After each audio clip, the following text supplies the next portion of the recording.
ஆண்டவரை அதிகாலையில் தேடினால் நிச்சயமாகவே அவரை கண்டடையலாம். ஏனென்றால் மானிடனாக இருக்கிற ஒவ்வொரு மனுஷனுக்கும் மனுஷிக்கும் அவர் அருகாமையில் இருந்து தன்னை வெளிப்படுத்துகிற தேவனாய் இருக்கிறார். ஆதாமும் ஏவாளையும் சற்று சிந்தித்து பாரு. ஆண்டவருடைய தோட்டமாகிய ஏதேன் தோட்டத்திலே அவர் இருந்தபோது, ஆண்டவராகிய தேவனுடைய தோட்டமாகிய ஏதேன் தோட்டத்திலே அவர்கள் இருந்தபோது கர்த்தராகிய தேவன் அனுதினமும் குளிர்ச்சியான நேரத்திலே அவர்கள் கண்டடையத்தக்க விதத்திலே ஆண்டவராகிய தேவன் அவர்களோடு சம்பாஷணை செய்தார். அவங்களோடு பேசிக் கொண்டிருந்தார். ஒருவருக்கொருவர் அன்பை பாராட்டி கொண்டிருந்தார்கள்.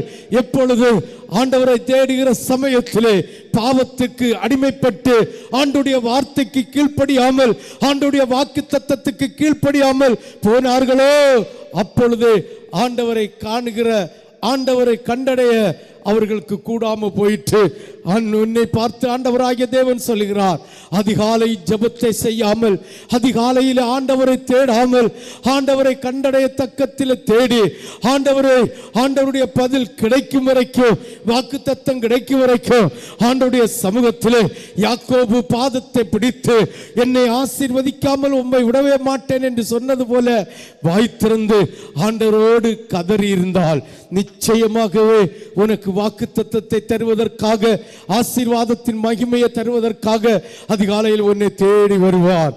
தேடி வந்தும் நீ கண்டடையத்தக்க சமயத்திலே கண்டடையவில்லை என்றால் நீ பாவத்தில் விழுந்திருக்கிறாய் என்று அர்த்தம்.